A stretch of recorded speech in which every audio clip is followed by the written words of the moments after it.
Welcome back to my channel. Welcome back to Claiborne. I want to show you, I always use the word striking. I use that a lot because it means something that you notice by being opposites or a sense of attraction. And so I have a striking garden this year with the purple and white next to each other. I think it's so beautiful. So both of these plants that I'm showing are native. I'm in growing zone 6B in Missouri. And this, of course, is Liatris or Blazing Star. And I have about, I'd say about 60 of them or so in this one bed, and they're just starting to open up today.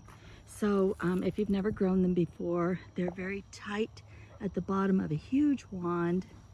Mine thrive in poor soil.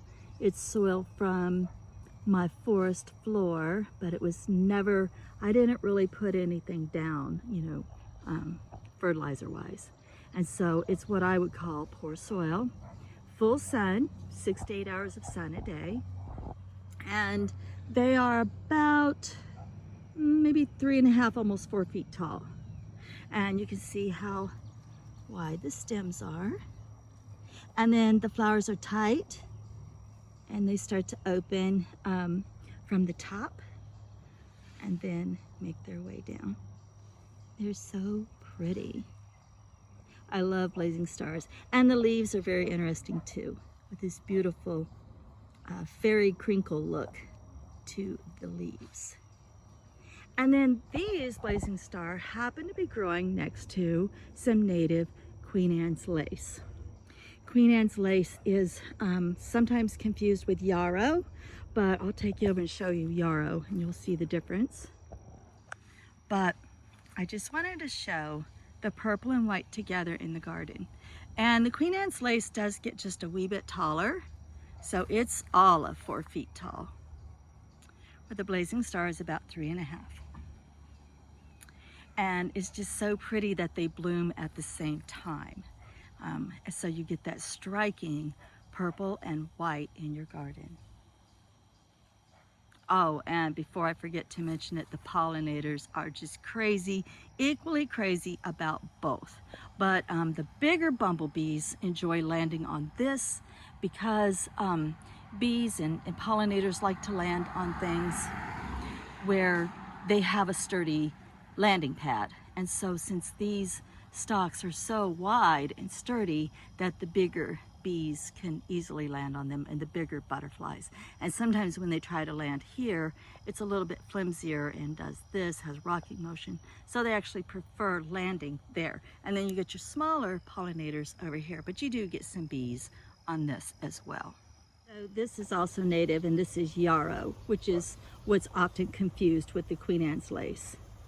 But if you look on the yarrow, it has more like fronds than leaves. And this is where all that pungent aroma comes from, your yarrow. And one thing I will say about yarrow is it is an herb that when you dehydrate it, if you're going to, you probably should leave a windows open because it can make you sweat profusely to be in a closed up room while dehydrating yarrow leaves. I learned that the hard way. Sort of like your sweat lodge herb, if you will. The lily that you're looking at, I thought that this lily was called Big Bang, but I think a Big Bang lily, I believe that the little nodules here in the center are red in Big Bang lily. So I planted these lilies about 5 years ago, and this is the first year they sprang up for me. So I don't know why, but this is the year. And they're very short. They're only about 1.5 feet tall. Again, I'm in America, so feet 1 to 1.5 feet tall. They are yellow petals with burgundy freckles and yellow stamens, I guess they're called. And I don't remember how many I planted. And like I said, I never expected them to come up.